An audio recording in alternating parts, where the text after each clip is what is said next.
And I invite the representative of Haiti, who is the minister delegate to the Prime Minister in charge of human rights and the fight against extreme poverty. Madam, welcome to the General Assembly. Merci, Monsieur le Président. Je voudrais tout d'abord vous féliciter d'avoir organisé ce débat et je suis heureuse et honorée de prendre part à cet événement combien important pour l'avenir de la planète. C'est un réel privilège d'être ici, à cette tribune, pour apporter la pierre de la nation haïtienne à l'édifice du monde nouveau en construction à travers les 8 objectifs du millénaire, un monde de paix sans extrême pauvreté, sans le VIH-Sida. Permettez-moi, Monsieur le Président, de féliciter le secrétaire général des Nations Unies pour la qualité de son rapport et de son exposé. Ma délégation voudrait aussi appuyer la déclaration faite par le représentant de Trinité et Tobago au nom de la CARICOM.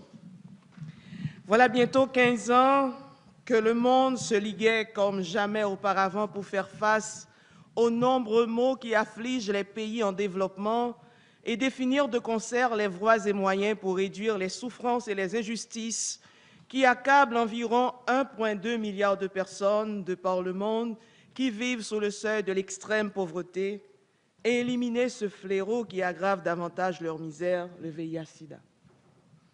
Nous sommes à moins de 2 ans avant l'échéance de ces objectifs fixés par les nations du monde pour assurer l'avènement d'un monde plus humain, plus heureux.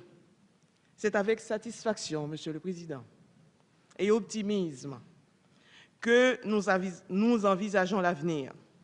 Durant ces 14 dernières années, les différents indicateurs liés à l'extrême pauvreté et à l'atteinte au VIH n'ont pas cessé de baisser sur le plan mondial.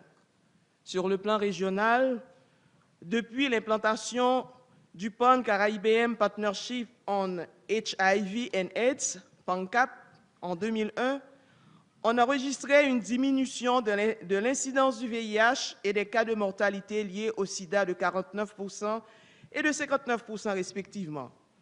En 2001, 24 000 personnes mouraient de sida, mais en 2012, ce nombre n'était que de 11 000. Il y a eu une croissance de la couverture du traitement antirétroviral de 67%. En 2001, cette couverture n'était que de 5%. Pour certains pays, plusieurs des objectifs du millénaire ne seront pas atteints, mais les tendances sont positives et le processus est bien enclenché. Les résultats enregistrés jusqu'ici nous laissent croire que l'extrême pauvreté sera vaincue, Monsieur le Président. Car le monde s'est rendu compte qu'avec de la bonne volonté et en y consacrant les ressources nécessaires pour le faire, nous pouvons vaincre ce fléau et assurer à tous les habitants de la planète un monde plus serein et plus juste. Surtout, que ces propos ne soient pas interprétés comme une invitation